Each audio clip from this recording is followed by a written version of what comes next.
appelés aux urnes. Ils doivent départager 5 candidats en lice, 2 femmes et 3 hommes. Les bureaux de vote ont ouvert ce matin et la participation sera scrutée de près par les observateurs.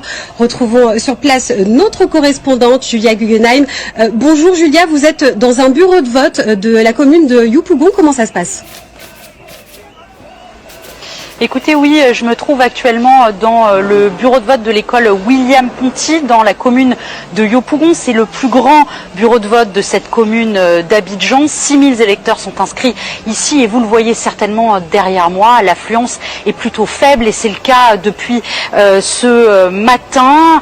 En réalité, tout est très calme ici, que ce soit dans le bureau de vote mais également autour, dans les rues avoisinantes, alors que c'est un quartier qui est plutôt très animé. D'habitude, écoutez, oui, il faut rappeler qu'un important dispositif policier a été déployé, que ce soit dans le pays, mais également spécifiquement dans cette commune où des quelques incidents mineurs ont pu être observés les jours précédant le vote. Les observateurs de la société civile avec qui j'ai pu m'entretenir m'ont dit que jusqu'ici, ils n'avaient pas relevé d'incidents, en revanche, à Yopougon, à part, hormis quelques bureaux de vote qui ont effectivement ouvert en retard. En revanche, que nous, on a pu constater, eh bien, dans les bureaux de vote où nous étions, c'est que les observateurs des partis politiques de l'opposition n'étaient pas présents. On a rencontré des observateurs à la fois indépendants ou des observateurs du parti politique au pouvoir, le RHDP, mais ceux des 4 autres candidats, eh bien, étaient absents de tous les bureaux de vote que nous avons visités ce matin. Pourtant, 3 candidats de l'opposition ont conclu un accord pour mutualiser leur présence, la présence de leurs observateurs dans les bureaux de vote, mais apparemment cela n'a pas suffi pour leur permettre d'être présents partout. Merci à vous Julia. Julia, on vous retrouvera tout au long de la journée pour suivre cette élection. D'empêcher ce vote par tous les moyens, c'est le mot d'ordre. Il faut empêcher cette forfaiture. Pas d'affluence à Abidjan, vous avez vu les villes qu'on a montrées un peu plus tôt. Abidjan est donc une ville vide aujourd'hui, mais à l'intérieur du pays, c'est encore plus grave. Il n'y a presque pas de vote dans plusieurs localités. Voilà, on n'a pas des informations du nord de la Côte d'Ivoire, mais vous l'avez entendu, vous l'avez écouté. Bon, voilà, à Gagnoa par exemple, 32 bureaux de vote ont été délocalisés. 32 bureaux de vote ont été délocalisés, pas de vote donc dans cette localité de Gagnoa. Les populations sont debout contre le 4e mandat. On va faire un tour rapide donc des localités en ébullition avant de... On est contre le 4e mandat. Le 4e mandat, on ne le veut plus. Les élections ont été truquées. On n'a même pas voté, on nous a donné les résultats à Abidjan.net. Le directeur dit qu'il s'est trompé pour nous envoyer des résultats. Nous, on a déjà tout vu. Voilà, il n'y a aucun problème à cela. Nous, on manifeste contre le 4e mandat. Alassane Dramane Ouattara, là, nous, on est fatigués, on n'a qu'à aller chez lui. On n'a qu'à libérer le pays, on est fatigués. Voilà. Nous, là, ici, là, c'est tout, tu vois. Si vous venez venir me chercher à la maison, on est fatigués. Voilà. On est fatigués de lui. On est fatigués.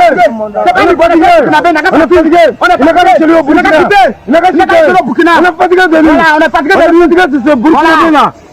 Et c'est un mandat illégal. Nous, on est fatigués de lui. Résultat, c'est tout à l'heure. Il va gagner à 95%. Il va aux élections avec qui? Jusqu'à lui, il va gagner à 95%. On est fatigués. C'est un fils d'expatrié clandestin. Il n'a qu'à rejoindre Sandou sur son village maternel. Son papa est burkinabé, sa maman là. Il ne sait même pas d'où elle vient, elle est de mauvaise moralité. Alassane là, nous on ne veut plus de lui. Il n'a qu'à libérer nos pays, on est fatigué. C'est pas complet, hein. Merci. Message très clair de la population, les Ivoiriens sont fatigués. Le ras-le-bol est énorme et les Ivoiriens l'expriment, surtout dans les localités à l'intérieur du pays et qui n'ont plus peur. Les gens s'expriment à visage découvert. Ils font face aux milices que le régime a déployées dans leurs villages et leurs localités respectives. Vous voyez ici ces populations donc qui escortent les milices hors de leur village et sont prêts à les combattre si nécessaire. On le voit encore ici à Niama, des milices escortées des villages, des milices donc qui ont pris la poudre d'escampette face aux populations déterminées, des ministres du régime d'Alassane Dramane Ouattara qui sont donc, comme vous le voyez ici, chassés des villages, ils sont allés dans ce village-là, on a Raymond Goudou, dans un village du Bélier, pour essayer de convaincre les populations à voter pour Alassane Dramane Ouattara. et surtout pour essayer de parlementer avec les jeunes, pour lever les barricades qui ont été dressées dans cette localité, pour empêcher le passage du matériel qui doit servir à la forfaiture à ce coup d'État d'Alassane Dramane Ouattara. Raymond Goudou est venu, on la voit avec ses gardes, elle a dû rebrousser chemin car les jeunes ne sont pas prêts à se laisser faire en cette année 2020. Voilà, 2025, pardon, nous sommes en 2025. Donc retenez ceci, le pays est en ébullition à l'heure où je vous parle. La Côte d'Ivoire est en ébullition, on fait le tour de plusieurs autres localités. On va aller, c'est à, non pas à Goville, à Zopé, je crois, cette fois-ci. Voilà.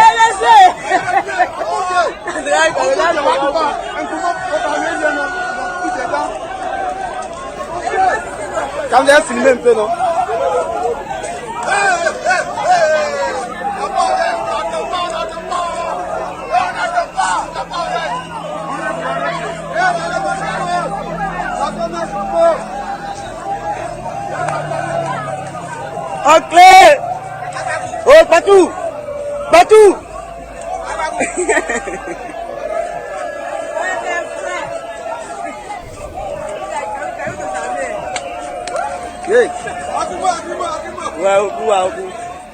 Pas d'élection donc dans ces localités. Nous sommes ici à Zopé. Les populations sont sorties, ériger des barrages sur la voie principale qui traverse la ville. C'est une route nationale.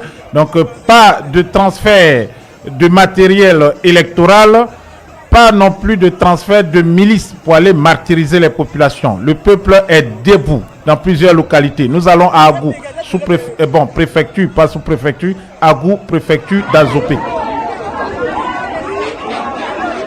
À Gagoré. Voilà, Gagoré, pardon. Gagoré. Voilà, un pays BT, je crois, au pays d'Ida. Pas de quatrième mandat. Les Ivoiriens sont debout, sont tous mobilisés pour faire barrage au coup d'État d'Alassane Dramane Ouattara. Voilà, plusieurs localités donc sont en ébullition. On va on continue de voir ici. Nous sommes nous sommes précisément le samedi 25 octobre 2025.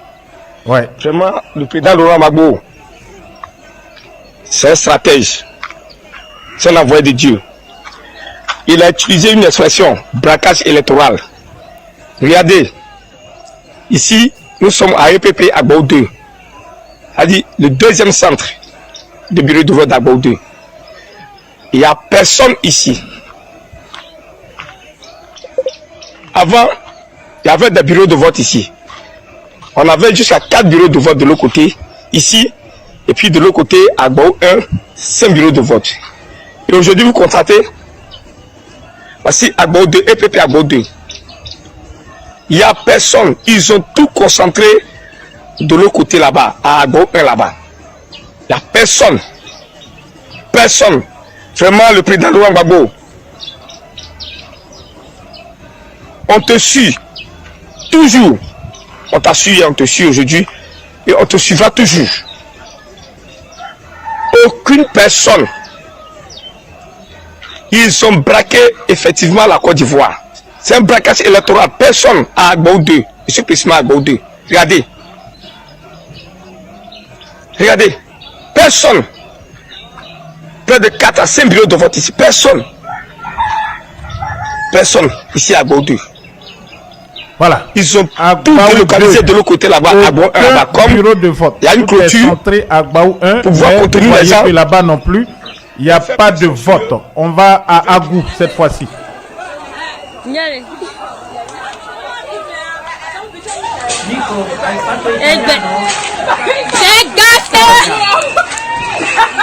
Des affrontements, on peut voir là qu'il y a des affrontements ici à Agou, sous-préfecture d'Azopé. Voilà, préfecture d'Azopé.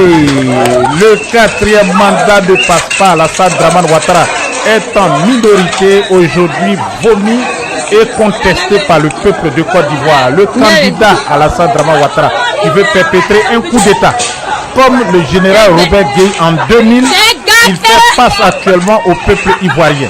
Restez mobilisés, restez mobilisés. En tout cas, les choses se compliquent pour le dictateur et il risque, comme vous le savez, de tomber comme un fruit pourri. Voilà, donc on va au standard, direction donc le Sénégal. Hein. Je crois qu'on a un appel qui nous provient donc du Sénégal. Bonsoir, chers frères. Merci donc de nous rejoindre sur la voie de la résistance. Bienvenue. Votre opinion nous intéresse. Allez-y. Est-ce que vous me recevez? Voilà, je crois qu'on a un souci avec la communication. On va aller rapidement, on n'a pas le temps. Donc quand je vous prends, il faut parler rapidement. Pas de salam alek. Pas de salam alek. Allez-y directement. On va, c'est 2 minutes 50. Voilà, pour permettre donc à la majorité de pouvoir s'exprimer parce qu'on a beaucoup de personnes qui sont à l'intérieur du pays en Côte d'Ivoire qui souhaitent nous donner des informations. Bonsoir, bienvenue. On y va. Vous avez votre temps d'antenne, les 2 minutes pour passer votre message. Oui, je salue tout le monde, je salue les combattants sur le terrain. Ce que je me permets, qu'ils utilisent chiens de chasse. Voilà. Prenez... Allô? Oui, on vous écoute, madame, allez-y. Oui. Continuez de parler. Oui. Voilà, qu'ils utilisent les chiens de chasse. Continuez de parler parce que je vais m'absenter 2 minutes, donc vous avez la parole. Voilà. D'accord. Les chiens de chasse dans les villages, parce qu'ils en ont. Les animaux également, pour les déstabiliser. Lorsque les voitures des policiers viennent, si vous avez des moutons, tous les animaux pour les déstabiliser, utilisez des chiens de chasse, s'il vous plaît. Ne les laissez pas. Vous tuez, s'il vous plaît. Et ce que moi, je voudrais dire, prochainement, il va falloir que nos villages soient protégés. Il faut que, au lieu d'aller faire les fêtes, les baoulés, ou partez faire les fêtes de Pâques, tout ça, arrêtez les fêtes de Pâques, cet argent, cotisons pour acheter des armes pour protéger nos villages, pour ne pas qu'on vienne nous tuer à chaque fois. Nous ne sommes pas des animaux. Voilà, donc, maintenant, cotisons, arrêtons les fêtes, pas qui nous, arrêtez, s'il vous plaît. Cet argent, on peut prendre pour acheter nos armes, pour se protéger. Merci, monsieur, merci.